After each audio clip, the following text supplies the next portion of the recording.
সাথী আর আপনারা দেখছেন সাথী রান্নাঘর। আজকে আমি বানাতে চলেছি পনির রেজালা, সম্পূর্ণ নিরামিষভাবে। তো চলুন কীভাবে বানাই দেখে। দেখো বন্ধুরা, যেহেতু পনির রেজালা বানাবো তার জন্য এখানে আমি পনিরটাকে ভালো করে কেটে নেবো।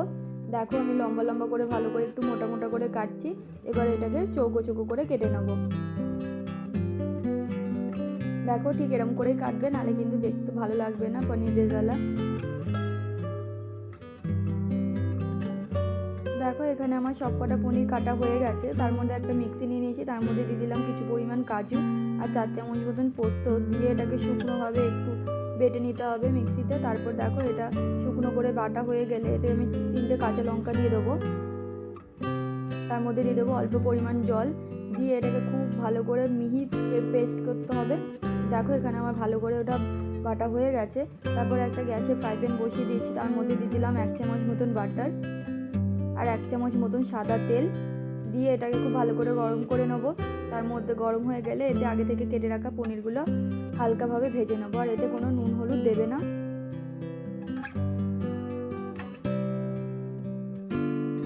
তো দেখো এখানে আমার হালকা করে পনিরটা ভাজা হয়ে গেছে। এবার এটাকে আমি তুলে নিচ্ছি।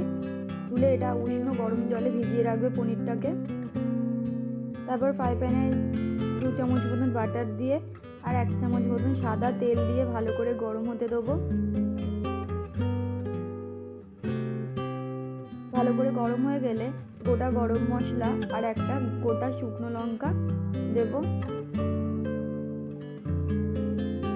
দিয়ে এটা খুব ভালো করে ভেজে নিয়ে তার মধ্যে দিয়ে দেবো আগে থেকে কাজু আর পোস্ত কাঁচা লঙ্কা বাটাটা দিয়ে দেবো।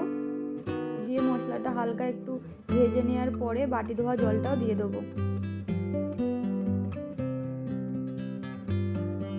এই মশলাটা যখন ফুটে আসবে তার মধ্যে দিয়ে দেবো আগে থেকে ফেটিয়ে রাখা টক দই,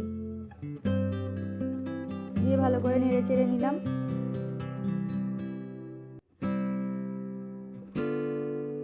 এবার এর মধ্যে দিয়ে দেবো 1 চামচ পরিমাণ জিরে গুঁড়ো আর 1 চামচ পরিমাণ চিলি ফ্লেক্স দিয়ে এটাকে খুব ভালো করে নাড়াচাড়া করে নেব।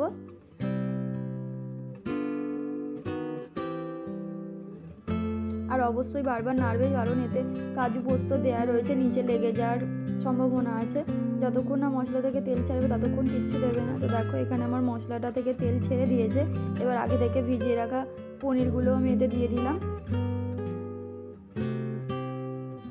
দেওয়া হয়ে গেলে এতে এবার কিছু পরিমাণ জল দিয়ে দেবো।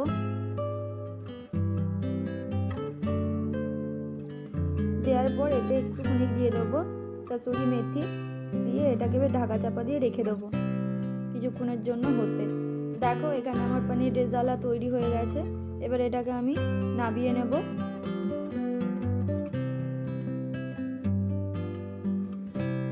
তো দেখো এখানে আমার পনির রেজালা তৈরি হয়ে গেছে।